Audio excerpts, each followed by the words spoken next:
Hi, this is Heather from Design Starter Kit, and today we are going to look at the difference between receiving camera raw files and JPEG files. Now, you might find yourself working with a photographer and they might ask you which one you prefer, and not knowing what a camera raw file is or how they work, you might not be sure which one to pick.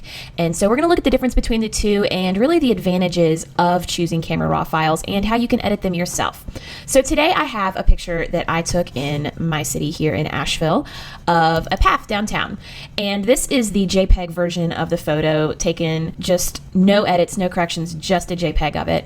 And I am going to go in and open this also as a camera raw file. So you might not be sure if you have the software to work with camera raw files or what control you have, but actually if you open them inside of Photoshop, you actually have quite a bit of control. So I'm gonna go ahead and launch this, and I'm just gonna play with a couple of things to kind of change the entire appearance of the picture. You can see it changing already from the original.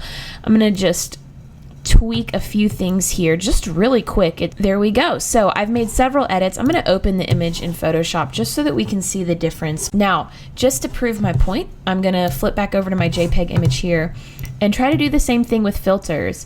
I pulled up my saturation a little bit. I'm going to do the same thing here. Just crank that just a little bit. I'm going to add some curves to kind of play with those highlights and lowlights and all of that.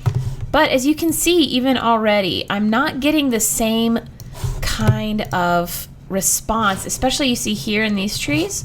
I have so much more color information here than I do on the other one.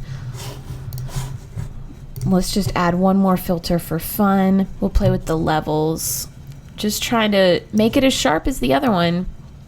But you can see I'm losing quality with each and every adjustment layer that I add. So if you have the option between a camera raw and a JPEG, pick the camera raw file. Even if you're not sure what you're doing, you can play around with it, and ultimately you will end up with a more usable image. Thanks.